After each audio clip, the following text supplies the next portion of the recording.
নমস্কার বন্ধুরা, মানুষ ছাদ বাগানে তোমাদের সবাইকে জানাই স্বাগত।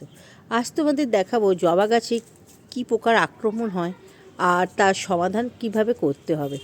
তো দেখছো আমার এইগুলো হলো সব অস্ট্রেলিয়ান ভ্যারাইটিস জবা গাছ। এগুলো কিন্তু পুনে নয়।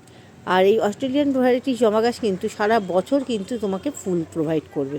তো শীতকালে ভোরে জুড়ে ফুল হয়েছিল, এখনও দেখো পুচকে গাছ কেনায় আনা থেকে এগুলোকে কিন্তু ফুল দিয়ে যাচ্ছে। এগুলো আমি কিনেছিলাম শিয়ালদা মার্কেট থেকে, দুটো গাছ কিনে নিয়ে এসেছিলাম। তো এই গাছগুলোকে দেখছো কিভাবে এতদিন কিছু হয়নি, এই যেই গরম পড়তে শুরু করে দিয়েছে না, তখন এই যে কালো কালো পোকার আক্রমণ ঘটেছে, এগুলোকে জাপ পোকা বা কিছু এরকম বলে। এই পোকাগুলো দেখো প্রত্যেক কুঁড়ির মধ্যে কিন্তু ফুটে রয়েছে। আর এই যে পিঁপড়ে রয়েছে, পিঁপড়েরা কিন্তু এই পোকার লার্ভাগুলোকে খেতে আসছে বলে পিঁপড়ের আক্রমণ ঘটছে। পিঁপড়েরা কিন্তু কোনো ক্ষতি করছে না বন্ধুরা। পিঁপড়েদের কিন্তু কোনো গাছে যে পিঁপড়ে হয়েছে সেগুলোকে কিন্তু মারবেন না।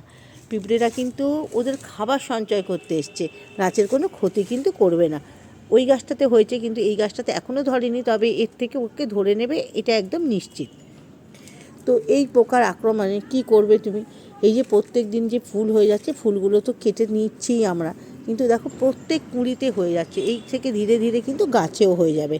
তো একে প্রতিরোধ করবার জন্য সেটা হলো একটা ওষুধ, সেটা আমি কিন্তু এখানে ব্যবহার করছি ওস্তাদ।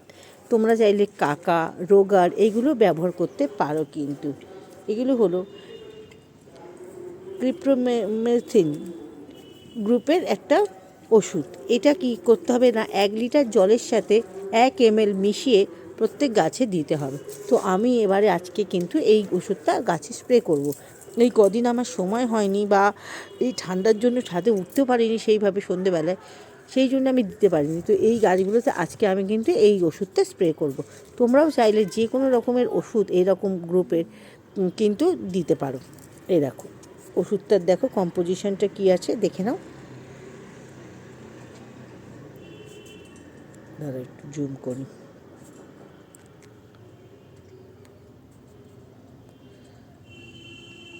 এই দেখো এই গ্রুপের ওষুধ তোমরা কিন্তু ব্যবহার করতে পারো। 1 ml 1 লিটার জলে গুলে সূর্যের আলো থাকতে থাকতে দিতে হবে। এখন তো আমার এখানে সূর্যাস্ত হয়ে গেছে, কারণ আমি সময়ও পাইনি, আর সময় পাইও না এই সময়টাতে। আমার আসতে একটা জায়গায় যাই, সেখান থেকে আস্তে আস্তে আমার 4:30 বেজে যায়।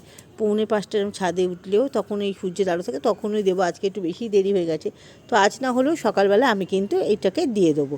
তো এইভাবে তোমরা গাছের যত্ন দাও, আর গাছকে পর্যাপ্ত রোদে রাখো, গাছকে খাবার দাও, মাইক্রোনিউট্রিয়েন্টযুক্ত খাবার বা মিশ্র খাবার গাছের গোড়াতে দিয়ে রাখো, তাহলে এরকম হেলদি ফুল পাবে এবং পোকা অবিলম্বে চলে যাবে ওষুধ দিলেই। চলো, ভিডিও যদি ভালো লাগে অবশ্যই সাবস্ক্রাইব করে দিও। ছোট্ট ছোট্ট এরকম টিপস পেতে আমি ছোট্ট ছোট্ট ভিডিও বানাই, যাতে সবার দেখতে সুবিধা হয়। আর এখন মানুষের হাতে সময় খুব কম, তাই জন্য বিশেষ লেন্দি ভিডিও বানানো আমারও ভালো লাগে না এত কথা বলতে, তাই ছোট্টর মধ্যে যতটুকু হয় ততটুকুই। চলো, টাটা।